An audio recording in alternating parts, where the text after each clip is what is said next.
I knew Mr. Beast was a sociopath, but no one freaking believed me, but now other people are starting to see it too. And when I saw this video, it made it very clear to me that this guy is a narcissistic and sociopath abuse survivor. My dad was like a swim coach, your neighborhood swim team. Everybody loved him. Behind closed doors, he's a real piece of shit. And so when stuff starts hitting the fan, what? Him? No, surely. And then everyone thought my mom was the bitch for not But then the news broke, that he did what he did to one of the students of the team.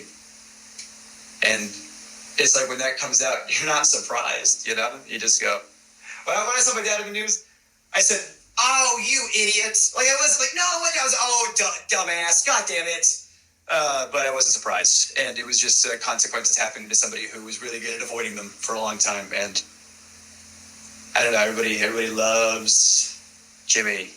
And behind closed doors, he is not super great. And that image is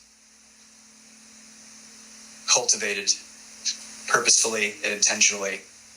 And it's branding, it's marketing, it's YouTube.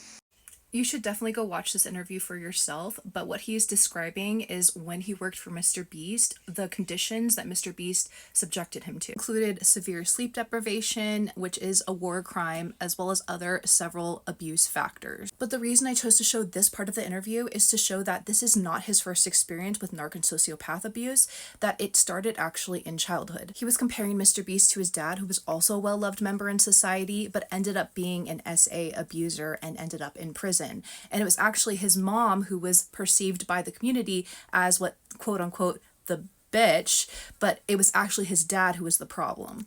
When people think of narcissists, they think of people who are just obsessed with themselves and have grandiose behavior. And while there are narcissists that are like that, the majority are not.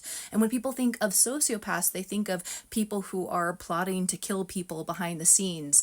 And that is just not the truth. Of course, we're not going to get into like all of the medical definitions of everything, but my experience as someone who's experienced narc and sociopath abuse is that they're perceived as very good people in society. We've all heard the stories. He was a leader at church. He was my neighbor who always helped out in the community. The fact of the matter is that these people often love to cosplay as the best members of society. They're drawn to places that not only have hierarchy, but that can also make their image look good as a person. So they'll be drawn to humanitarian jobs and philanthropy. And unfortunately for people like Jake and for myself, if you grew up with having a narcissistic abuser or sociopathic abuser in childhood, it's more likely that you'll continue that pattern, finding and magnetizing those kinds of people to yourself consistently in life. That's been my experience, and it seems like it's been Jake's experience as well. And additionally, narcs and sociopaths will abuse you and make you look like the problem, like in the case with Jake's mom.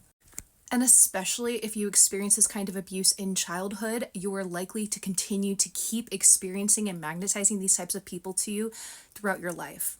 This further works against you because each of these narcissistic and sociopathic abusers are going to continue to destroy your reputation, but also continue to break you down even more so that you question yourself and still become vulnerable to the next abuser. It can lead to people questioning if you are the one with the problem because you seem to be the common denominator in these relationships, and narcissists and sociopaths are so good at protecting their public reputation that they're always going to make you look like the bad guy. Also, this kind of abuse can completely destroy your nervous system, especially if it started in childhood. And in my case, and in Jake's case, it seems like that has been the case. He has been struggling with insomnia, and that can be one of the symptoms. I've experienced that as a narc and sociopath abuse survivor as well. I've also got other health issues going on that are compounding to it, but that is a big component. So if you're interested in learning how to heal from this kind of abuse, if you've experienced it yourself, I'm on that journey. So feel free to follow me and we can heal together. And also go follow and support Jake Weddle.